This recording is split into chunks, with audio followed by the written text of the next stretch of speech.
Hola a todos, ¿qué tal? En este video te iré a explicar el diodo. Antes de empezar, quería decirte que si te gustan mis videos, podrías considerar la idea de dejar un like o de suscribirte a mi canal. Es un pequeño esfuerzo para ti, pero me ayudarías mucho. Bueno, empezamos. El diodo, ¿qué es? ¿Cómo actúa? ¿Cómo funciona? El diodo es un componente de la electrónica como todos los otros. Para empezar, se dibuja así, en esta manera. Pero en la realidad lo que irás a encontrar es un componente que está hecho así, un componente de forma cilíndrica con una línea aquí. Y básicamente lo que hace es que cuando lo vas a poner en un circuito, el diodo hace que la corriente solo puede fluir en esta dirección, mientras en esta otra no. Eso es lo que hace el diodo, básicamente es esto, pero hay muchas otras cosas, muchas otras características importantes que tenemos que explicar.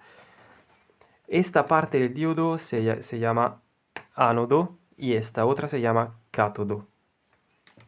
El diodo puedes ponerlo en un circuito en esta manera, por ejemplo, pero también en esta manera, también en esta otra manera, también así y también así.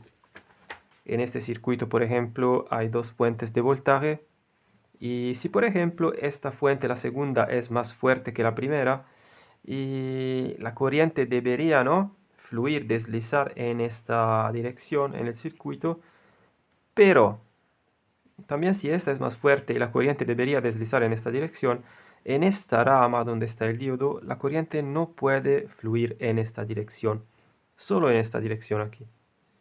Mientras en esta otra, donde no hay diodos, la corriente puede moverse en esta dirección y en esta otra dirección. Depende de cuál es la fuente de voltaje más fuerte.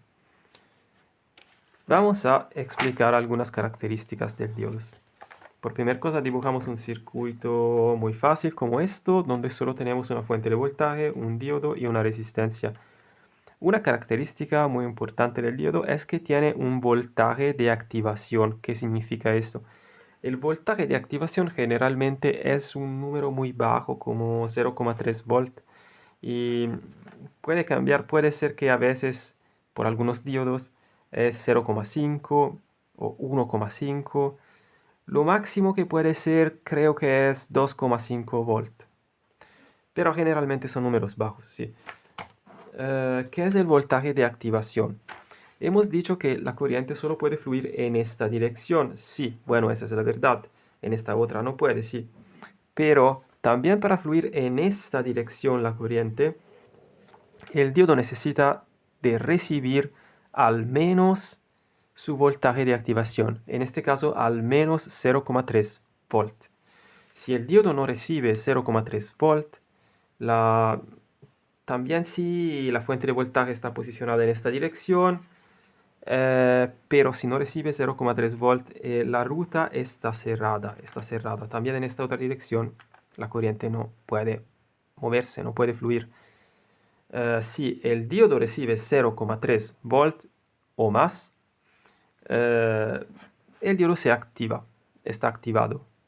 Así que la corriente, sí, en este caso puede moverse en esta dirección. Bueno, en esta otra nunca, nunca podemos fluir en esta dirección la corriente. Dibujar un plano cartesiano para explicar de manera mejor el comportamiento del diodo. En el eje X del plano cartesiano vamos a poner el voltaje que está sobre el diodo, el voltaje que recibe el diodo. En el eje Y del plano cartesiano vamos a poner la corriente que pasa por el diodo, que se mueve por el diodo. Bueno, hemos dicho que el diodo tiene un voltaje de activación. Vamos a decir, por ejemplo, que el voltaje de activación en este caso es 2 volt. Por ejemplo, es 2 volt. Así que aquí hay el voltaje de activación, ¿no? Y hemos dicho que hasta que el voltaje sobre el diodo no llega a este voltaje de activación, la corriente no puede fluir a través del diodo. Sí, quizás una pequeña cantidad va a fluir de lo mismo, sí, pero es una cantidad tan pequeña que no es importante. Pero cuando el voltaje sobre el diodo llega aquí a la tensión de activación, el diodo está activado. Es como una puerta, ¿no?, que se abre. Y ahora la corriente puede fluir a través del diodo. Y desde este punto, lo más voltaje que va a recibir el diodo y más será la corriente que se va a mover a través del diodo. Así es como será nuestro gráfico. Aquí está activado. Desde aquí, si le voy a dar al diodo más voltaje, también voy a tener más corriente que se mueve, ¿no?, a través del diodo. ¿Y qué va a pasar en esta otra dirección? En esta otra dirección, por ejemplo, si voy a construir un circuito así, en esta manera, hemos dicho que la corriente no puede fluir en esta dirección. Es imposible en la teoría pura, pero solo en la teoría. En la práctica, lo que pasaría en este caso es que sí, la corriente no puede fluir en esta dirección, pero hay un límite. Hay un límite que en algunos casos es muy grande, en otros casos es pequeño, pero hay un límite. Este límite se llama voltaje de burnout en inglés. Se llama voltaje de burnout, no sé si hay una palabra en español por eso, pero voltaje de burnout, sí. Que generalmente es más grande del voltaje de activación, mucho más grande, pero hay este límite. Y si voy a construir un circuito así y le voy a dar mucho voltaje, una gran cantidad de voltaje hasta llegar al voltaje de burnout, lo que pasa aquí es que el diodo se quema. El diodo se va a quemar. Se va a quemar y cuando se ha quemado, la corriente puede fluir de lo mismo en esta otra dirección. Se puede mover también. La corriente puede fluir en esta dirección, pero el diodo está quemado, así que es mejor de no llegar a este punto. Es mejor que esta situación nunca va a pasar. Pero esto es lo que pasa si queremos representar en un gráfico el comportamiento del diodo, sería esto. Aquí en la dirección normal, en la manera en la que se debería usar el diodo, hay este voltaje de activación y hasta que no llegamos a este voltaje de activación, la corriente no va a fluir a través del diodo. Pero cuando tenemos el voltaje de activación, el diodo se activa y la corriente puede fluir en esta dirección. Y lo más voltaje le voy a dar, más corriente voy a tener. Como se ve aquí, ¿no? Le voy a dar más voltaje y voy a tener más corriente. Este es el funcionamiento normal. Si voy a construir un circuito hecho en esta manera, si voy a poner el diodo en la otra dirección, contraria, normalmente lo que pasa es nada, no tengo corriente que se mueve en esta dirección. La corriente no va a fluir, pero hay un límite y este límite es el voltaje de burnout. Aquí el diodo se quema y la corriente puede moverse, puede fluir de lo mismo. Y aquí los principios son los mismos. Si le voy a dar más voltaje, voy a tener más corriente, sí, como aquí, pero el diodo está quemado. Bueno, esto es el comportamiento del diodo. Ahora vamos a ver el comportamiento del diodo en un circuito. En el específico vamos a ver cómo tengo que hacer los cálculos cuando en un circuito hay diodos. Por ejemplo, si tenemos un circuito muy fácil como esto, donde solo tengo una fuente de voltaje, un diodo y dos resistencias. La fuente de voltaje tiene 10 volt, el diodo tiene un voltaje de activación de 2 volt. La resistencia 1 tiene 100 ohmios y la resistencia 2 tiene un valor de 200 ohmios. La primera cosa que tengo que hacer es ver cómo está posicionado, ¿no?, el diodo. En este caso podemos decir que sí, la corriente puede fluir en este circuito, ¿no?, como podemos ver aquí. Pero por hacer los cálculos, la primera cosa que tengo que hacer es sacar el voltaje de la fuente de este voltaje tengo que sacar el voltaje de activación del diodo. Tengo que hacer esto, voltaje de la fuente menos voltaje de activación del diodo. Así voy a tener un voltaje equivalente, que sería como el voltaje real de este circuito. Así que voy a hacer 10 volt menos 2 volt. El resultado es 8 volt.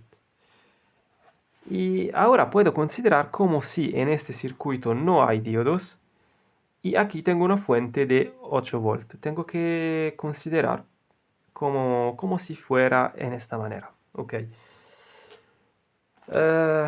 Bueno, ahora puedo hacer todos los cálculos que normalmente se hacen, ¿no? Como si no están diodos. Este es el voltaje equivalente del circuito y la corriente se encuentra en esta manera. Voltaje equivalente dividido por resistencia 1 más resistencia 2. Así es como se encuentra la corriente, ¿no? Que sería 8 volt dividido por 100 más 200 por 300 ohms. Así es como se encuentra la corriente.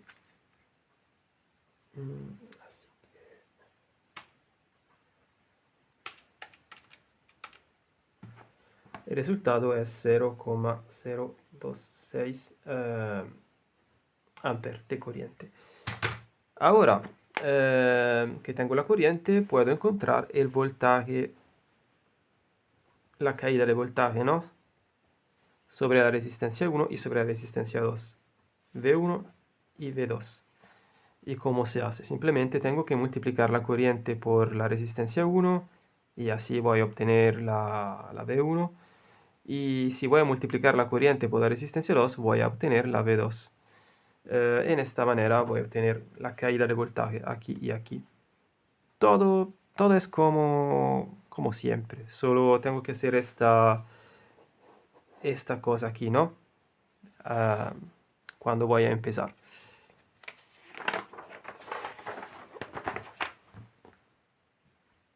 ¿Y qué pasaría si tengo un circuito un poquito más complicado como esto? Donde tengo una fuente de voltaje, 3 resistencias y un diodo, pero el diodo está puesto en paralelo. Está puesto en esta rama aquí, en paralelo con la fuente de voltaje, en paralelo, solo digamos esto, en paralelo. ¿Cómo se hacen los cálculos en este caso? Bueno, en este caso específico lo que tengo que hacer es hacer todos los cálculos como si el diodo no estaría aquí, como si no tendría algún diodo. Tengo que considerar como si el diodo no existe y voy a hacer todos los cálculos normales, ¿no? Voy a hacer resistencia 2 en paralelo con la resistencia 3. En el específico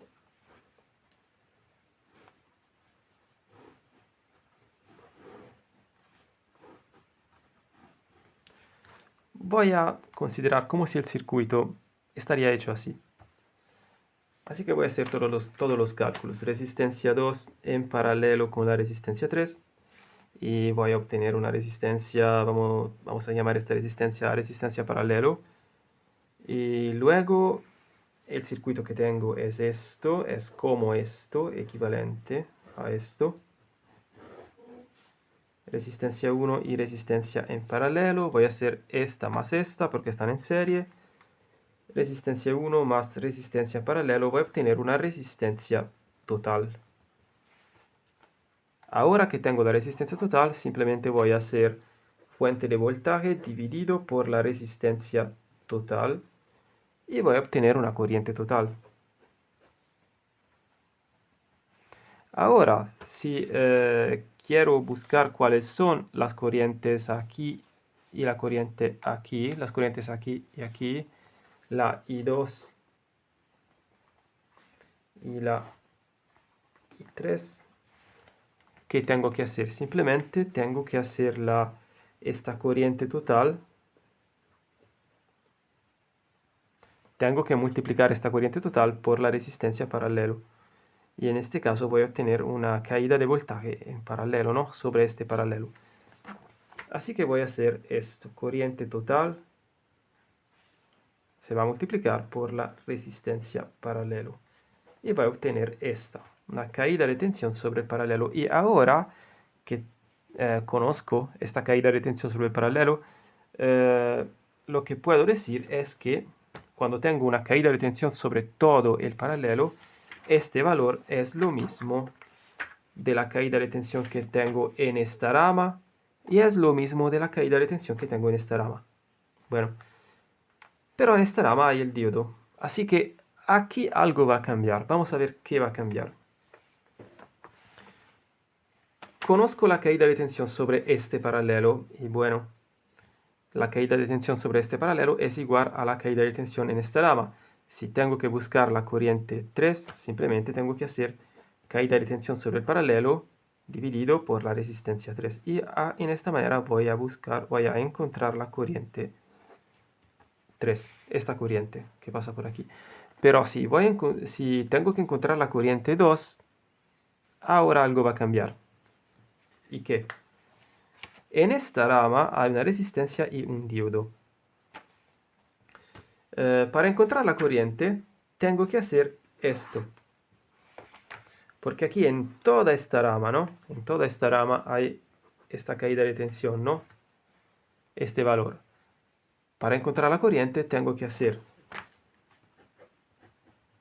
este valor de caída de tensión sobre el paralelo menos la tensión de activación del diodo. Y luego lo voy a dividir por la resistencia 2. Y en esta manera voy a encontrar la corriente I2. Recuérdate esto, aquí es donde algo va a cambiar en un circuito como esto. Vamos a ver un último ejemplo. ¿Qué pasaría si tengo un circuito que está hecho como esto? Aquí tenemos dos diodos. El primero está posicionado en serie a la fuente de voltaje, mientras el segundo está posicionado en paralelo. Los valores siempre son los mismos que antes, pero ahora los diodos son dos. El primero tiene un voltaje de activación de 2 volt, el segundo tiene un voltaje de activación de 1 volt. Bueno, la primera cosa que tengo que hacer aquí es simplemente la misma que ya hemos visto, ¿no? En el ejemplo de antes. Tengo que sacar este valor de voltaje de activación de este valor. Tengo que hacer esto. El valor de la fuente de voltaje menos el valor del voltaje de activación del primer diodo. Así voy a tener un voltaje equivalente y ahora puedo considerar como si el circuito estaría hecho en esta manera, voltaje equivalente y el circuito. Y luego lo que voy a hacer es hacer todos los cálculos como si aquí no estuviera ningún diodo, como si aquí no tengo el diodo. Como si el circuito sería esto, ¿no? Y voy a hacer todos los cálculos exactamente como antes.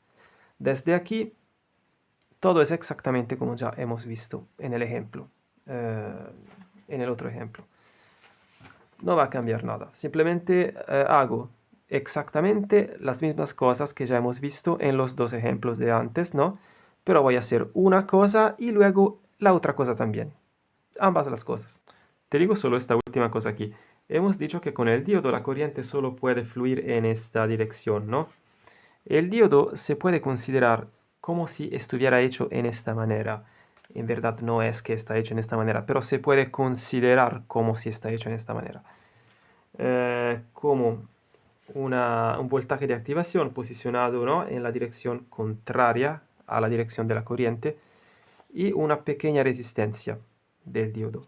Porque el diodo sí tiene una pequeña resistencia, pero esta resistencia es tan pequeña que no es importante.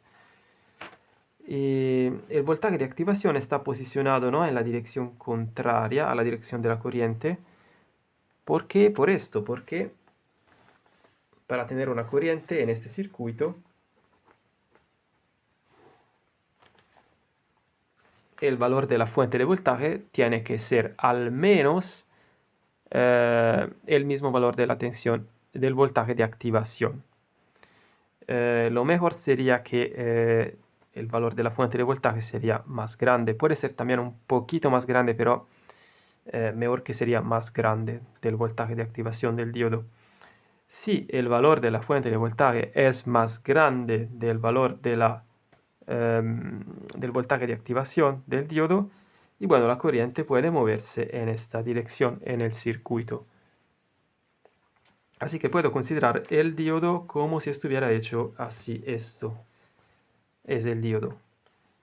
En verdad, pero no está hecho así, de verdad. Simplemente la resistencia del diodo es la resistencia que los componentes que hacen el diodo tienen, simplemente. Porque en la teoría pura, solo la resistencia, solo el componente resistencia tiene resistencia. Pero en la verdad, todos los componentes tienen una pequeña resistencia. También también el cable tiene su resistencia. Es muy pequeña, es una resistencia que puedo considerar como si no existe, pero en verdad existe. El cable también tiene su resistencia. Y esta es la resistencia del diodo, simplemente es la resistencia del componente diodo, que es muy pequeña, pero existe. Y este es el voltaje de activación del diodo. Puedo considerar como si está hecho así porque lo voy a considerar como si es una fuente de voltaje posicionada en la dirección contraria a la fuente de voltaje real, ¿no? Esta está posicionada en la dirección contraria y hasta que esta fuente de voltaje no tiene un valor más grande que esta, la corriente no puede moverse en el circuito. Si esta no puede vencer esta, no puedo tener corriente que se mueve en el circuito en esta dirección. Pero en verdad aquí no hay una fuente, porque si esta está acabada, no es que tengo una corriente que se mueve en esta dirección, no hay una fuente de verdad. Bueno, por este video es todo, espero que todas las explicaciones fueron bastante claras. Si algo no es, no lo sé, si tienes algunas dudas, si tienes preguntas, puedes hacer preguntas en los comentarios y haré todo lo que es posible para responderte. Espero que el video te haya gustado y sí, en el próximo video vamos a ver el diodo Zener y el diodo LED, que son otros tipos de diodos. Esto solo es el diodo, podemos decir el diodo normal, pero hay otros dos tipos de diodos y los vamos a ver en el próximo video. Bueno, por ese video es todo y sí, hasta luego.